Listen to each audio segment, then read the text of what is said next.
What is going on, everybody? Welcome back to Chuds BBQ. My name is Bradley Robinson, and today I'm going to show you how I made this. Beautiful, delicious, cheesy, smoky, scratch-made, amazing smoked meatball sub. Coming up.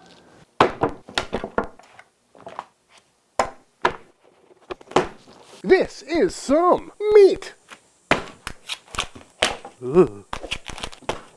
Pat it dry. And what I got here is some chunks of some pork butt, as well as one beautiful looking chuck roast, but you could use whatever kind of meat you like. You know, traditionally meatballs are made with a combination of beef, pork, and veal, but I rarely see veal around these parts. And beef and pork should work out just fine, but you could throw some lamb in there, you could do all beef if you want, but I think beef and pork should be a really good combination. And of course, your ratio of beef to pork is up to you. I'm gonna do 2 parts beef to 1 part pork. Ooh, that piece has some cartilage in it. Glad I checked. But as you can see, our pork is already chunked up nicely, which is convenient. And now we're gonna do the same to our beef, just some nice chunks to fit in the meat grinder a little bit easier. And fat ratio is gonna be anywhere from 80-20 to 70-30, but I think both of these cuts are fatty enough that it should work out just fine. And just like that, all chunked up, got about 4 pounds of meat here total, and I'm now gonna stick this into the freezer to get nice and cold. And while we wait, let's go ahead and get everything else ready for our meatballs.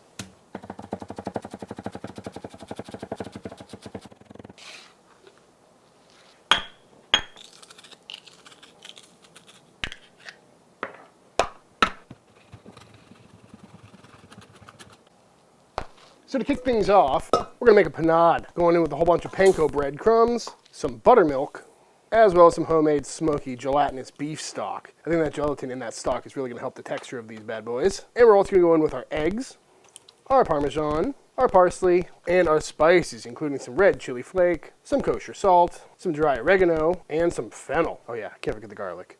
Boop! And just get that all nice and mixed up. Technically, the panade is just the bread and the milk, or in this case, bread, milk, and stock, but I figured we might as well just add everything else in there. Make life a little bit easier. That's starting to smell really good already.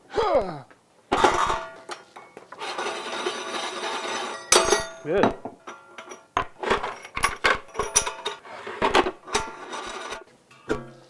And now that our meat is nice and cold, through the grinder we go. Got the small die on there today for a nice fine grind. And we're gonna send it through. Beautiful. As you can see, beautiful, nice, clean grind on that. Nothing got too smeared or emulsified or anything like that. So all we need to do is add our panade and all of our spices. Interesting thing about making meatballs, just a whole bunch of binder, you know? A lot of liquid in there, a lot of breadcrumbs in there. A lot more than if I was trying to use breadcrumbs as a sausage binder. But that's because we want these to be as tender as possible. But simply enough, we're just gonna mix this through, make sure everything is evenly dispersed, and just work the meat a bit just to release all those proteins and make this nice and tacky. And that's looking pretty much perfect to me. And next up, all we gotta do is shape these into balls. And you can make your meatballs however big you like. You know, a lot of places make them pretty big and you get like 3 meatballs per sub, or you can make them small and really load it up. But to be honest with you, I haven't made the bread yet, so I'm not sure what size I should make these, and I don't know how to really account for shrinkage of these balls. But I think we're gonna aim for around 100 grams. Let's see what that looks like. Just a nice little golf ball size. 102, nailed it. I don't know, that looks pretty gigantic, but maybe we'll go for like 80. Yeah, that seems like a good size meatball. So now, we repeat. And of course, you don't have to weigh your balls, but it is nice to make them all the right size for consistency's sake. Also, they all cook at the same rate, which is very convenient. Beautiful. Just keep rolling. And just like that, we've got ourselves Meatball Mountain. It actually is a Meatball Mountain this time. Gotta love that. Now, before we go ahead and throw these on the smoker, I'm gonna hit them with a little bit of black pepper on the outside, mostly because there's no other black pepper in this recipe, and it just seems like the right thing to do. How I'm gonna do that, I'm not really sure. I don't really wanna roll them around in pepper because I don't want that much. So I think I'm just gonna pop all these balls here on a wire rack just for easy transport. And then just grab some black pepper, just give them a nice little dusting. Not gonna get it on the bottom, which is unfortunate. But again, I'm not really trying to make these too peppery, but the Texan in me definitely needs a little bit of black pepper on top of these bad boys. We'll try and get the sides. Well, other than that, that is looking pretty much perfect to me. Let's go ahead and fire up the pit.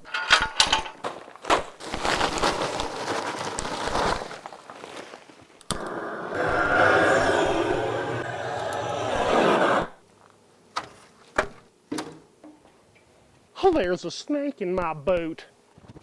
And on the pit we go. Again, staying on this wire rack just for convenience sake. Should get plenty of smoke all the way up and under it without having to move a bunch of tiny little balls around. But got a classic post oak fire. Gonna be cooking probably around 250, 275. Just get some good smoke color on there and build up that bark a little bit if we can. And it really shouldn't take too long. So we'll check back in on these in a little bit. This video is brought to you by Helix Sleep. Helix makes premium mattresses and bedding that are customized to fit your needs, conveniently shipped right to your door. Their lineup offers 20 unique mattresses, including their award-winning Luxe and their ultra-premium Elite collection. But they also make mattresses for big and tall people, as well as a line for kids as well. And everybody's different, and Helix knows that, so they made a sleep quiz to help match you to the perfect mattress for you. Simply go to their website, fill out some basic information, height, weight, and your sleep preferences, and you'll be matched with the perfect mattress for you, or you can take it with your partner to make sure you're both happy. I took the quiz with Brooke, and because she's a side sleeper and I'm a back sleeper, we were matched with the Helix Sleep Dusk Luxe mattress, which has just been absolutely fantastic. We also opted to get the Glaciotex cooling cover, which is really handy during the hot Texas summers, because I tend to sleep hot. And I gotta say, the mattress has been absolutely perfect. We've had it for 3-4 years at this point, and I've never slept better in my life. It is super comfortable. Even after all these years, it's shown zero signs of sagging or anything like that, and it's still as comfortable as the day I got it. We even have a few Helix mattresses down at the Chud shop. Bones has been sleeping on one for the last year or so, and he absolutely loves it as well as anyone that spent the night at the Chud shop. The Helix mattresses have yet to get a bad review. But the most convenient part about Helix is how it's shipped right to your door. It's essentially vac sealed to remove all the air, so it fits in a really manageable sized box, which makes the whole process of getting a king size mattress so much easier. And then all you need to do is unbox it, pop that vac seal, and watch it come back to life in a matter of seconds. And you have one of the best beds of your life set up almost immediately. And if you're nervous about testing on a new bed that you haven't tried before, Helix has a 100-night sleep trial to make sure you absolutely love it. Plus, every mattress comes with a 10-year warranty, and flexible payment plans are available. I love my Helix mattress, and I know you will too, so if you're in the market for a new bed, go to helixsleep.com, or using my link you can save 20% off your mattress. Again, link in description, or scan the QR code on screen now, taking you to helixsleep.com, or using my link you can save 20% off your mattress. Thank you, Helix. Next up, let's get our hoagies ready. Start them going into the stand mixer with some warm water, and our yeast, and our sugar. Get that all mixed up. Then going in with our bread flour, some diastatic malt powder, and our salt. Mix that till a dough ball comes together. And once a shaggy dough ball has come together, we're going to go in with some vegetable shortening. Could go with beef tallow, but believe it or not, I'm fresh out at the moment. You could also go in with some butter if you like. Shut this down and let it knead for about 6 to 8 minutes. Beautiful dough, nice and tacky. So now into a greased bowl we go. Lovely, supple dough to work with. Form it into a nice ball, and then we go to rise for the next hour to hour and 1/2. And now that our dough has doubled in size, out it comes. Boop. Ooh. Looking good, nice and puffy. And now we're gonna go ahead and weigh this out into some 150-gram dough balls. 164, close. Beautiful. And now we're going to grab one of our dough balls and force all the seams to the underside, giving us a nice smooth topped ball. Pinch the bottom shut. Give the old table roll just to make sure everything is nice and round and nice and tight. Now I'm going to cover these up and let them relax for about 10 minutes, just so the gluten's a little easier to work with. I apologize if the audio hasn't been so good so far, but I'm pretty sure I fixed it. And after a nice little relaxed sesh, you can tell that these have puffed up just a little bit. So I'm going to flip them over upside down, bust out the old rolling pin, and squeeze out a lot of that air so we don't have a lot of big air pockets in our dough at the end. And then we're just going to roll this up like a little log, flip it over, pinch all these seams shut on the underside, including the ends, and then give it a couple of rolls just to stretch it out a little bit. Beautiful. And then onto a Silpat lined baking sheet we go. And now we're going to cover these up and let these rise for about 30 minutes. And now that our bread has puffed up, I pulled off the plastic wrap and I sprayed them with some water just to make them a little more tacky. Then I covered them with sesame seeds, which I did on camera, but I forgot to push the record button. And the reason I add water is one, so the seeds stick, but also because I don't have a steam injected oven, and that's really going to help us get a nice thin crackly crust on these bad boys. But the oven is preheated to 450 degrees, so the last thing I need to do is slice these up with my little bread razor here, which we all know how good I am at. So we're going to go a couple of slices this way.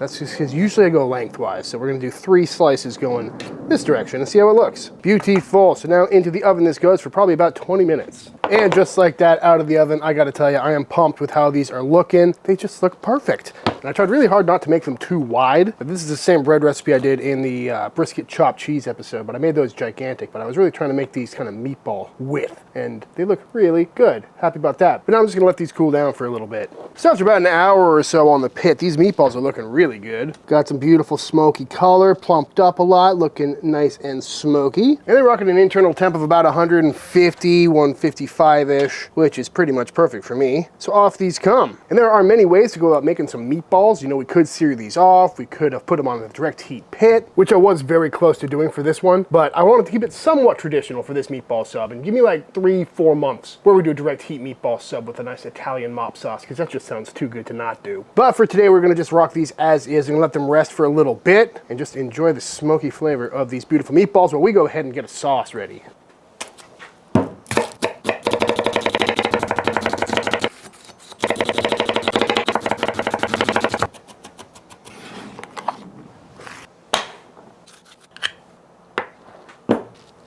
To get our sauce started, let's start out by going in with some pancetta.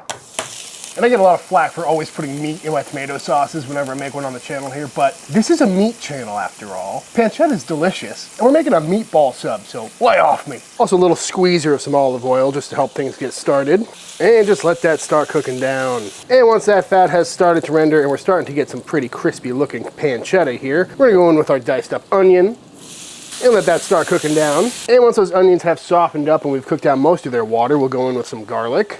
And do the same to the garlic, just a minute or so. And once everything starts smelling absolutely fantastic, we'll go in with 1 can of some crushed tomatoes, as well as a little bit of water, mostly just to clean out that can. And bring that up to a simmer. And once that starts cooking a bit, we'll go in with a few final ingredients, including some red chili flake for a little bit of heat, our Parmesan rind, just for some creaminess, and a little extra cheese, a pinch of salt, and some basil. And we're gonna let this simmer and reduce for about 10 minutes. And after about 10 minutes, you can see that basil is all wilted down, really lent its flavor to the sauce. Cheese rind is over here looking a little bit smaller, and everything's looking a little bit more chunky. So now it's time to add the meatballs. And at this point, the meatballs are looking good. They rested down a bit, and then I tossed them in the fridge to chill out for a little while, because I'm not going to eat all of these meatballs right now, but that's why I made a bunch in advance. Because now that these are fully cooked, fully seasoned, and nice and smoky, I'm going to vac seal them up, and then whenever I want to have a meatball sub or spaghetti and meatball or something on a weeknight, I can just pop them out, pop them in a really quick and easy sauce like this, warm them up, and we're good to go. But for today's purposes, I'm going to grab some of these and just pop them right into the sauce. Beautiful. Get these nice and submerged, and we're going to simmer this again for another 10-20 minutes, both to keep that sauce reducing and thickening up and get all these flavors together, but also to make sure these meatballs are nice and hot and cooked all the way through. God, this looks so good.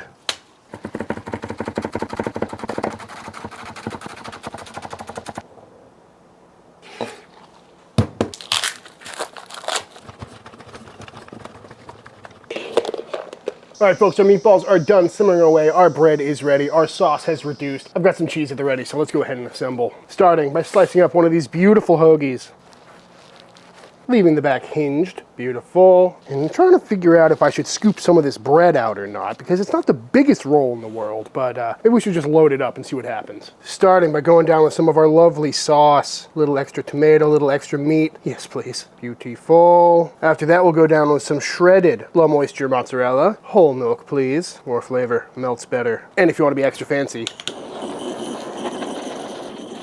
beautiful. And then, of course, star of the show, a nice single row of some meatballs. Yeah, this sandwich is going to be gigantic. Probably don't need to make two. Yep, that's ridiculous looking. I think I am going to scoop out some of this bread, just a little bit, make a little canal. Dip that in the sauce. Well, wow, that sauce is good. And to top it off, we'll go on some provolone, because you can't have too much cheese on a meatball sub, folks. Love it.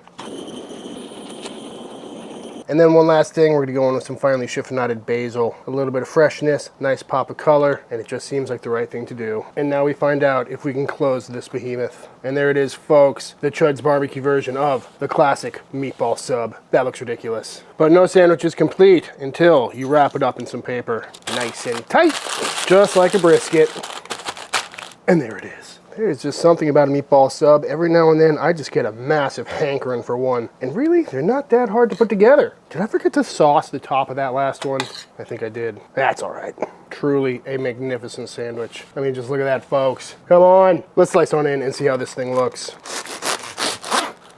Ho, ho, ho. Yep, I like that bread to meat ratio. Is that a little smoke ring we got on there too? Yep, that looks fantastic. I know I say it a lot, folks, but would you just look at it? It's so magnificent. All right, now I'm ready to dive on in. I honestly can't believe it took me this long to make this sandwich on the channel. You know, it's one of the few sandwiches that actually has the word meat right in it, but not waiting any longer. That is most certainly very meaty. Perfect little package though, look at that. Look at that. That sauce is phenomenal. That second bite was perfect. A lot more cheese in there, a lot more sauce. That bread just came out perfectly. It's so soft. Definitely not too much bread on this sandwich. And just so meaty.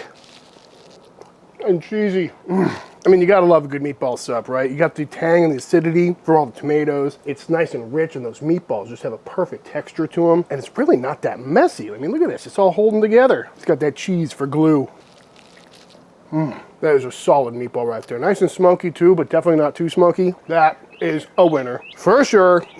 Might be some of the best bread I've made on the channel, but also that meatball. I put a lot of things in that meatball. I was worried it was gonna be weird, but it's nice and tender, you know? All the binding and filler in there really worked out well. Each bite is better than the previous bite. I was gonna say my only complaint is I wish it had more sauce on it. Then I remember the one I did first, I forgot to sauce the top, so this second one, oh yeah, oh yeah. Oh. Perfectly seasoned. Brooke. Yes. Would you like a meatball sub? Yes. Chomping at the bit. I made plenty. It's got some heft to it. Be careful. No kidding. Oh my gosh. This is like picture perfect. Oh. I love a good meatball sub. I don't even know when the last time was that I had one. It's been a minute for sure. Yeah. Oh my gosh. They're so flavorful. Yeah, a lot of flavor in there. Flavorful balls. It's got a little bit of everything, you know? There's a little bit of that background heat from all the chili flake in there. It's got a lot of acidity and brightness from all the tomato. And it's not too cheesy, which is something I was very conscious of because I knew this might be a little on the heavy side. Not too bready either. No, this is just barely enough bread to call it a sandwich. Yeah. This is good, babe. So I'm assuming you smoked the meat that... Yeah, I smoked the meatballs. Yeah, okay. And then, there's a lot of ways you can cook a meatball. I talked about it a little earlier. I definitely want to do some on the Chud box at some point. Or you can like get a really hard sear on a grill or in a pan or something. That's one thing I was a little concerned about without a really hard sear, that they might not be flavorful enough. No, they're definitely very flavorful. It's good. I wouldn't say that like smoke is overpowering it in any way. Not at all. It's like a good balance of garlic and spices and... Oh. The smoke is a welcome addition. And it made the whole thing so easy because they just all went on. It was like an hour on the pit. So easy. I made a mess. Some of your bacon fell out. Okay, I thought I smelled bacon earlier when you were cooking it. That's pancetta, but... And I made a lot. And there's extra bread, so we can eat these every day until we die. Yeah, these rolls, they looked fake. They looked like the emoji. Yeah. The bread emoji. Much like your loaf of bread looks like the bread emoji. I like it. Well, safe to say I'm going to eat too much of this. Yeah, me too. But before I do, I think it's time for the official taste test. All right, y'all, and that is it. That is how to make an absolutely fantastic smoked meatball sub. I highly recommend giving this one a try. And like I say at the end of most of my videos nowadays, you don't have to make your own bread, and you can easily go buy some ground beef and ground pork and throw this thing together relatively quickly. You know, it was only an hour on the smoker. Sauce came together real quick, and it's a very viable option for a barbecue weeknight dinner that I highly suggest you give a try very soon. But all that being said, if you enjoyed this video, let me know by hitting that subscribe button. Let YouTube know by dropping a like on this video. If you give this recipe a try for yourself, be sure to tag me on Instagram at Chuds BBQ. I'd love to see what y'all are cooking. Big shout out to all the Patreon members. Thank you for supporting Team Chud and allowing me to keep making all these videos. And until the next time I see you, please go cook something outside. Peace.